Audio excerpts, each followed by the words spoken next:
Bueno, vamos a ver ahora, hallar por trabajos virtuales el esfuerzo, el momento flector en una sección que está a 1 metro del apoyo A, como dice el enunciado del problema.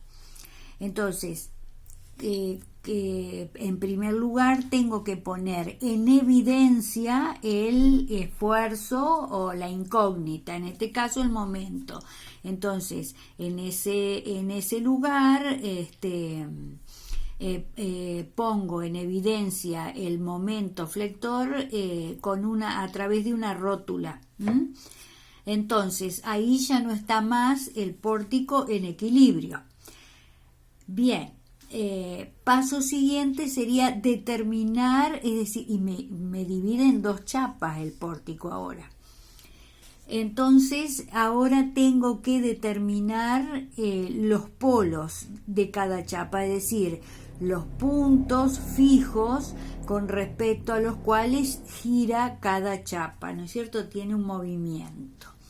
Entonces, vemos que esta sería la chapa 1 y esta sería la chapa 2. En la chapa 2 tengo un apoyo doble, es decir, en torno a qué va a girar, está fijo, ¿no es cierto? Entonces, en torno al apoyo en B, ¿no es cierto? Entonces, ahí va a estar el polo de la chapa 2. Entonces, le pongo O2. Bien, el otro polo lo voy a hallar, va a estar en función de que me va a permitir encontrarlo. Fíjense que la chapa 1 tiene el apoyo simple, entonces que trazo una recta perpendicular al apoyo y bueno, busco el punto de intersección de esa perpendicular con la recta que pasa por el polo 2, la articulación intermedia, es decir, la rótula que me puso en evidencia el momento, la incógnita.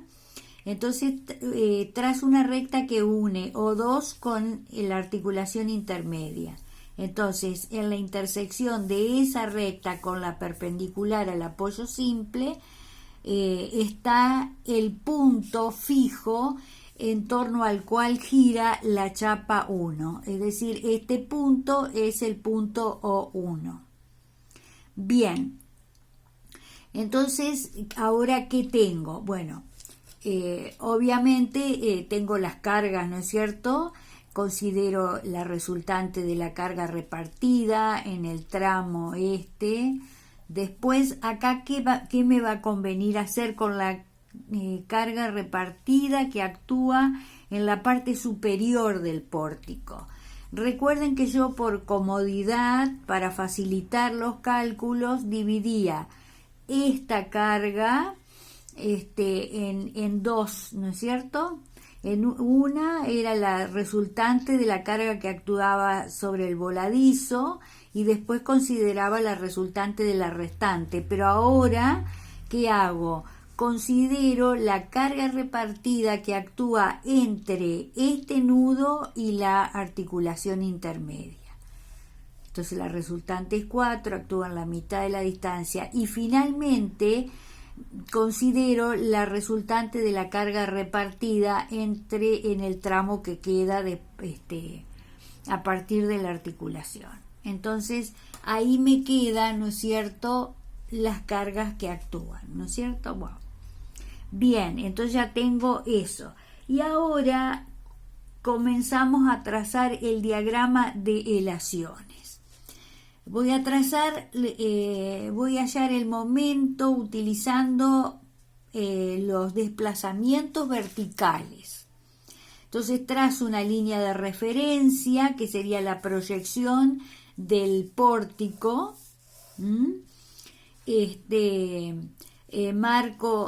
Proyecto los polos O2, O1, entonces veo desde dónde hasta dónde se extiende la proyección del pórtico y le doy un movimiento. Generalmente es más fácil interpretar el movimiento que se produce a partir de la chapa que tiene el apoyo doble. Entonces yo digo, la chapa que tiene este apoyo le doy un giro antihorario hacia abajo. Previamente a eso, disculpen, pero previamente a eso, es decir, considero las cargas, los polos, tengo que poner, vamos a decir, restituir el equilibrio, ¿no es cierto?, que se produce cuando puse la rótula ahí, con un par, ¿no es cierto?, en cualquier sentido. Yo consideré así y así. Puede ser para abajo y para abajo también. Entonces, este sería el que me restituye el equilibrio, ¿no es cierto?, que después vamos a comparar lo obtenido con el sentido supuesto y voy a definir cómo es el momento en esa sección. Bien, y ahora continúo con lo otro. Le doy un movimiento a la chapa 2, es decir, la que tiene el apoyo fijo. Considero que gira alrededor de O1, gira por O2, quiero decir, en sentido antihorario, es decir, quedaría para abajo. Entonces trazo, ¿no es cierto?, la proyección de esa chapa con un ángulo en este sentido. Puedo haberlo dado hacia arriba. Cuando ustedes resuelvan los ejercicios, es decir, ustedes van a tener esto resuelto y explicado, entonces prueben haciendo todo lo contrario a lo que yo hice y, si hacen un razonamiento correcto, tienen que llegar al mismo resultado. Es decir, yo le di movimiento hacia abajo, porque es más, me parece que es más sencillo, entonces ustedes se lo dan hacia arriba. Y así siguen. Bien, entonces le di la rotación antihoraria a la chapa 2, entonces sería la recta que me representa la chapa 2. Entonces, ¿desde dónde hasta dónde va la chapa 2? Bueno, desde la proyección del voladizo hasta la articulación intermedia. Es decir, este puntito sería A'1,2. Bien, después, a partir de acá, y vamos a ver cuál es el movimiento que hace la chapa O1. Fíjense, acá ya lo tengo definido, porque obviamente la chapa 1 tiene que pasar por la proyección del polo, ¿no es cierto? Entonces va desde A2 y tiene que pasar por el polo, entonces hizo este movimiento. Bajó también. Bien, entonces ahora yo tengo que considerar la chapa 2 giró este ángulo que le llamo tita 1, la chapa 1 giró este ángulo que le llamo tita 2. Después, ¿qué más voy a considerar? El ángulo relativo entre una chapa y la otra. Fíjense que si yo acá tengo un desplazamiento, ¿no es cierto? La chapa 2 con la chapa 1 tienen este ángulo que se llama tita 2,1, es el ángulo relativo entre ambas chapas,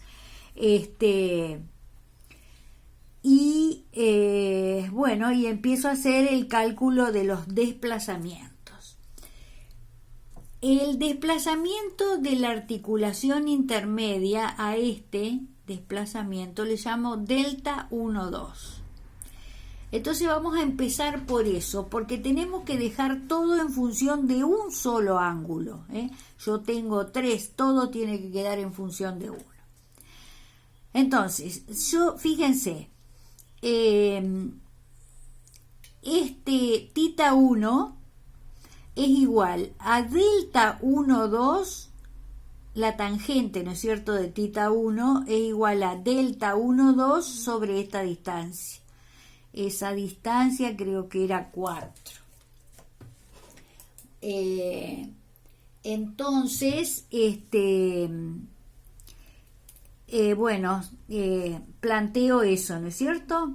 Entonces, delta 1, 2, delta 1, 2 es igual a 4 θ 1. Pero resulta que este delta 1, 2 también, ¿no es cierto?, me permite hallar el θ 2. Entonces digo, θ 2, recordemos que el ángulo se lo considera igual a su tangente. θ 2 es igual a delta 1, 2 sobre esta distancia, que es igual a 1 metro. Entonces, delta 1, 2 es igual a θ 2. Entonces, si son iguales los primeros miembros, lo son los segundos. Entonces digo, θ 2 es igual a 4 θ 1. Bien. Entonces, ahora, es decir, ya relacioné dos de los ángulos. Bien, después, el θ 2, 1. Si nosotros observamos, yo trazo por ese vértice una horizontal y yo tengo acá es este ángulo θ 1 y el resto es θ 2. Entonces θ 2, 1 es igual a θ 1 más θ 2. Es igual a θ 1 más θ 2. Por lo tanto, es igual a θ 1 más el igual a θ 2, es decir, 4 θ 1, entonces me queda que θ 2, 1 es igual a 5 θ 1. Entonces ya he dejado, ¿no es cierto?, en función los tres ángulos de θ 1. Y ahora empiezo a trabajar con los desplazamientos y todo lo voy a dejar en función de θ 1. Bien. Entonces, veo que el desplazamiento delta 1, que a este le llamé delta 1, es igual a 0,5, delta 1 es igual a 0,5 por θ 1. Después, delta 2, que es este desplazamiento, es igual a 2 θ 1, es igual, delta 2 es igual a 2 θ 1. Pero resulta que delta 2 coincide con delta 3, que es el desplazamiento de, a ver, esperen un poquitito, yo tengo esta 0,5, después ¿cuál seguirá? Tengo es el desplazamiento de esta fuerza, 2 θ 1, y después tengo también, es el desplazamiento de la fuerza del punto de aplicación de la fuerza de 4 toneladas. Entonces 2 θ 1 es el desplazamiento de este punto de aplicación y de este punto de aplicación. Bien, después entonces tengo delta 1, delta 2 y delta 3. Delta 4. Delta 4 es el desplazamiento del punto de aplicación de esta fuerza. Es 0,5, es igual a 0,5 por θ 2, pero resulta que θ 2 es igual a 4 θ 1, entonces me queda que delta 4 es igual a 2 θ 1. Delta 5 es es el desplazamiento del punto de aplicación de una fuerza que está a 2,5 centímetros, que sería 1, 2, el de el punto de aplicación de esta fuerza. Entonces me queda que delta 5 es igual a 2,5 de θ 2, entonces es igual a 2,5 por 4 θ 1. Entonces ahí está lo que considero. Es decir, delta 5 es 10 θ 1. Bien, Entonces ahora tenemos que plantear la ecuación de los trabajos virtuales que me va a permitir despejar la incógnita. Bien, entonces yo tengo el desplazamiento de esta fuerza es un produce el punto de aplicación, el desplazamiento del punto de aplicación de esta fuerza me produce un trabajo negativo, porque la chapa va hacia arriba y el sentido de la fuerza es hacia abajo. Entonces es negativo, sería el valor de la fuerza por su desplazamiento, que es 0,5 de tita 1. Bien, ¿por qué desaparece tita 1? Porque yo divido, todos los términos me van a quedar en función de tita 1 y después divido ambos miembros por tita 1, entonces se simplifican todos.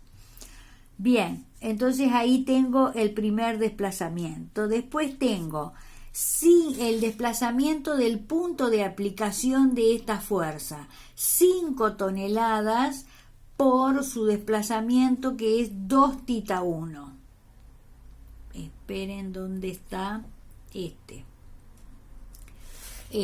2 tita 1.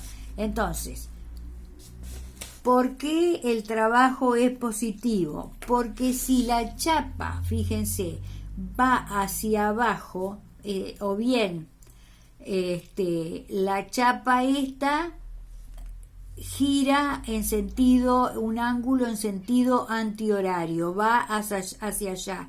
El punto de aplicación va hacia adelante. Entonces, la componente, el desplazamiento en el punto de aplicación va hacia la izquierda, que es el mismo sentido que el sentido de la fuerza.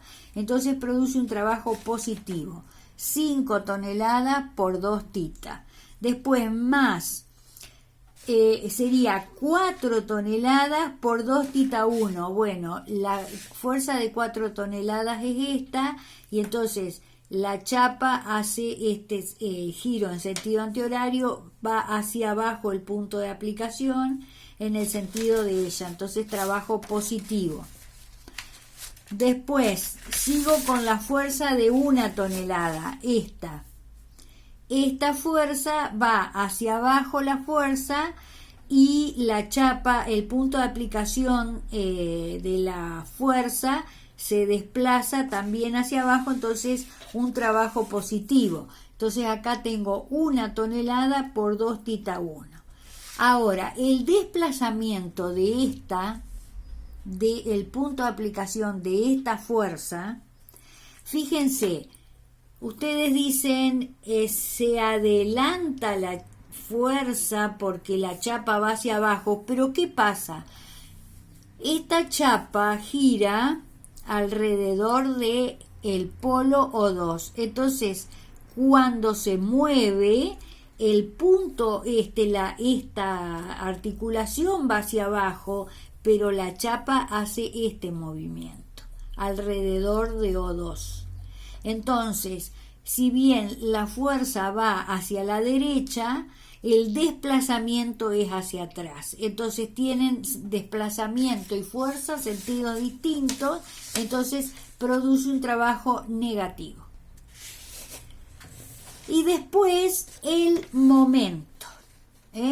El momento, el trabajo del momento es M, que es la incógnita, la intensidad del momento, por el ángulo tita 2,1. Entonces, bueno, sería M por 5 tita 1. Pero ¿qué sentido tiene el trabajo que provoca el momento? Entonces, fíjense que yo he planteado acá, ¿no es cierto?, este momento para restituir el equilibrio. Entonces, la chapa O2 va hacia abajo, es decir, gira con un sentido antihorario. Y ¿no es cierto?, también es sentido antihorario, entonces el trabajo que realiza es positivo. Bien, entonces saco la cuenta, despejo M, saco la cuenta y me queda que el momento es 2,1, 2,1 me queda. Bien, yo lo que obtengo acá es que me queda que el momento es 2,1 tonelámetros. Eso es lo que tengo. Yo digo, es positivo. Entonces está bien planteado este par. Es decir, el momento en esta sección, ¿no es cierto?, tiene este sentido. Ahora, ¿cuál? Entonces yo tengo que comparar con el momento de estas flechitas, tengo que comparar con el que está a la derecha. Con este tengo que comparar, con este. Porque sería el que, si yo saco esta parte izquierda, ¿no es cierto?, sería el que restituye el equilibrio. Más la resultante horizontal más la resultante vertical reemplazan a esta parte. Entonces, por eso yo comparo el resultado obtenido con este. Entonces yo digo, es positivo, tiene este sentido. Quiere decir, es antihorario, entonces el momento, la incógnita, es 2,1 tonelámetros con sentido antihorario.